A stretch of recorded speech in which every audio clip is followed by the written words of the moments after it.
নমস্কার বন্ধুরা, আজ আমি নিয়ে এসেছি দুর্দান্ত স্বাদের গাঠি কচুর একটি নিরামিষ রেসিপি, যেটা গরম গরম ভাতের সাথে খেতে দারুণ লাগে। আর বানানোর পদ্ধতি কিন্তু একদমই নতুন, তবে সহজ ও সাধারণ।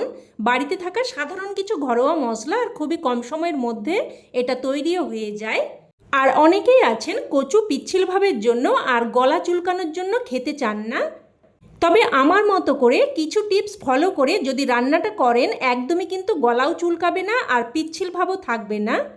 তো রান্নাটা তৈরি করার জন্য প্রথমেই আমি এখানে প্রায় 500 গ্রাম মতো গাঁঠি কচু নিয়েছি। এবার দেখুন ছুরিতে করে কচুর গা ঘষে কচুর খোসা ভালোভাবে ছাড়িয়ে নিচ্ছি। তো দেখুন সমস্ত কচুর খোসা ভালোভাবে ছাড়িয়ে নিয়ে আমি কিন্তু ভালোভাবে ধুয়ে নিয়েছি। আর অবশ্যই একবার ভালোভাবে ধুয়ে নেবেন, কারণ কচুর গায়ে কিন্তু অনেক কাদামাটি মিশে থাকে। এবার দেখুন যে কচুগুলো ছোট সেগুলোকে আমি 2 টুকরো করে, আর যেগুলো একটু লম্বা সেগুলোকে 3 টুকরো করে কেটে নিচ্ছি। তো একই রকমভাবে সমস্ত কচুগুলোই কেটে নিয়েছি। এবার এগুলো একটা প্লেটের মধ্যে উঠিয়ে নিয়েছি। এবার দেখুন এখানে দিয়ে দিলাম 1 টেবিল চামচ মতো আটা। আটাটা দিয়ে ভালোভাবে মেখে নেব। আর কচু থেকে যে পিচ্ছিল ভাবটা বেরোয়, এটা দেখুন একদমই আটা কিন্তু শোক করে নেবে, আর গাঁঠি কচুর পিচ্ছিল ভাবটা একদমই চলে যাবে। তাই এই স্টেপটা কিন্তু আপনারা অবশ্যই ফলো করবেন। তো ভালোভাবে মেখে নিয়েছি। এবার কচুগুলোকে একদম ভালোভাবে পরিষ্কার করে ধুয়ে নিয়েছি। দেখেই বুঝতে পারছেন কচুর পিচ্ছিল ভাবটা কিন্তু একদমই চলে গেছে। এবার এর মধ্যে অল্প একটু লবণ, অল্প একটু হলুদ গুঁড়ো প্রায় 1-3 চামচ মতো, আর অল্প একটু লঙ্কার গুঁড়োও দিয়ে দেব। এবার এই লবণ, হলুদ, লঙ্কার গুঁড়ো সব কিছু ভালোভাবে কচুর সাথে মেখে নেব। আপনারা হয়তো অনেক রকমভাবেই গাঁঠি কচু রান্না করে খেয়েছেন, তবে এইভাবে একবার অবশ্যই কিন্তু বানিয়ে দেখবেন, খেতে ভীষণই টেস্টি হয়। তো খুব ভালোভাবে মেখে নিয়েছি। এবার আমি চলে যাব মূল রান্নায়। তো গ্যাস অন করে কড়াই বসিয়ে এখানে দিয়ে দিলাম প্রায় 2 চামচ মতো সর্ষের তেল। আর এই রান্নাটা কিন্তু অবশ্যই সর্ষের তেলেই বানাবেন। তেলটাকে ভালোভাবে গরম করে নিয়ে এরপর এর মধ্যে মেখে রাখা গাঁঠি কচুগুলো দিয়ে দিলাম। নাড়াচাড়া করে মিশিয়ে নিয়ে এবার একটা ঢাকনা দিয়ে মিডিয়াম ফ্লেমে কচুগুলোকে কিন্তু প্রায় 4 থেকে 5 মিনিট মতো ভেজে নেব। এদিকে কচুটা ভাজা হতে হতে আমি কিন্তু একটা মশলা তৈরি করে নেব। তো একটা পাত্রের মধ্যে নিয়ে নিলাম 1 চামচ মতো সাদা বা হলুদ সর্ষে, 1 চামচ মতো কালো সর্ষে, আর 1/2 চামচ মতো পোস্ত, আর নিয়ে নিলাম 2টো কাঁচা লঙ্কা। তবে ঝালটা কিন্তু অবশ্যই আপনারা আপনাদের স্বাদ অনুযায়ী দিয়ে দেবেন। এবার এগুলোকে আমি শিলেতে করে একদম মিহি করে বেটে নেব। তবে আপনারা চাইলে কিন্তু মিক্সার গ্রাইন্ডারে করেও বেটে নিতে পারেন। সেক্ষেত্রে কিন্তু লবণ দিয়ে প্রথমে মিক্সিং জারটা একবার ঘুরিয়ে তারপর অল্প একটু জল দিয়ে দিয়ে পেস্ট করে নেবেন। তো দেখুন একদম কিন্তু মিহি করে আমি বেটে নিয়েছি। তো এবার এটাকে উঠিয়ে রাখছি। এবার এদিকে কিন্তু ঢাকনা দিয়ে দিয়ে প্রায় 4-5 মিনিট মতো আমি কচুগুলোকে ভেজে নিয়েছি।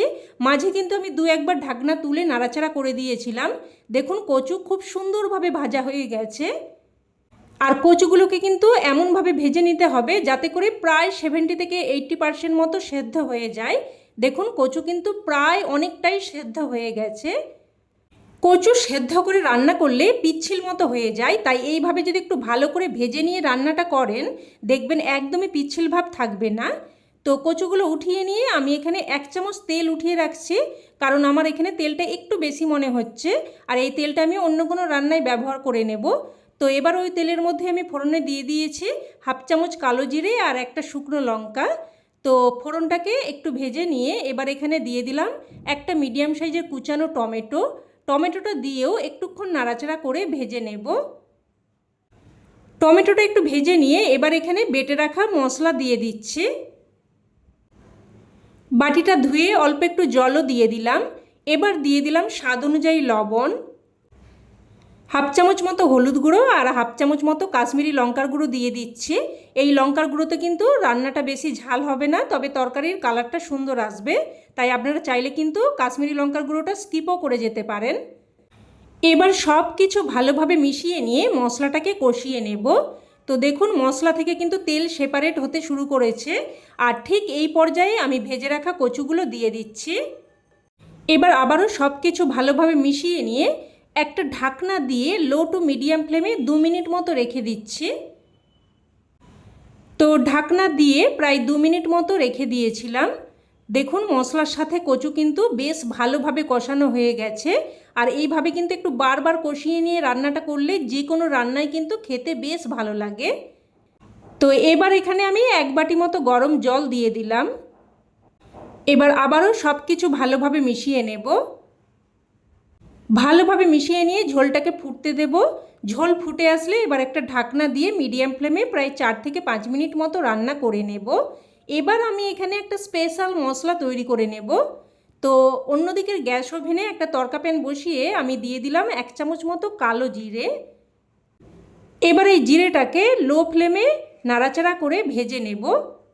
একটুক্ষণ নাড়াচাড়া করলেই দেখবেন মশলা চিটপিট করে ফুটতে শুরু করেছে আর মশলা থেকে একটা সুন্দর ফ্লেভার বেরোতে শুরু করেছে। আর ততক্ষণ অবধিই কিন্তু ভেজে নেবেন।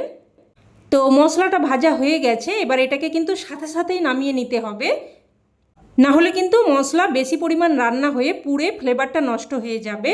তো এবার দেখুন মশলাটাকে একটু ঠান্ডা করে নিয়ে তারপর আমি গুঁড়ো করে নিয়েছি। এবার এদিকে ঢাকনা দিয়ে প্রায় 4 থেকে 5 মিনিট মতো রান্না করে নিয়েছি। এবার দেখে নেব কচু ভালোভাবে সেদ্ধ হয়েছে কিনা। তো দেখুন আপনাদের দেখিয়ে দিচ্ছি, দেখুন কচু কিন্তু একদম সুন্দরভাবে সেদ্ধ হয়েছে। আর কচু কিন্তু একদম ভালোভাবে সেদ্ধ যদি না হয় তাহলে কিন্তু খেতে একদমই ভালো লাগে না, সেটা যেভাবেই রান্না করা হোক। তো এবার এখানে দেখুন আমি অল্প একটু চিনি দিয়ে দিয়েছি, এতে করে স্বাদটা সুন্দরভাবে ব্যালেন্স হবে। যেহেতু নিরামিষ রেসিপি তাই অবশ্যই কিন্তু একটু মিষ্টি দিয়ে দেবেন। আর দিয়ে দিয়েছি 4টে চেরা কাঁচা লঙ্কা। তো চিনি আর চেরা কাঁচা লঙ্কা দিয়ে ভালোভাবে মিশিয়ে নিয়ে এবার এখানে আমি গুঁড়ো করে রাখা কালো জিরেটা দিয়ে দিচ্ছি। আর বন্ধুরা এই ভাজা মশলা কিন্তু এই রান্নার স্বাদকে অনেক গুণ বাড়িয়ে দেবে। তো ভাজা জিরের গুঁড়োটা দিয়ে ভালোভাবে মিশিয়ে নিয়ে এবার এখানে দিয়ে দিলাম কিছু কুচানো ধনেপাতা আর 1 চামচ মতো কাঁচা সর্ষের তেল।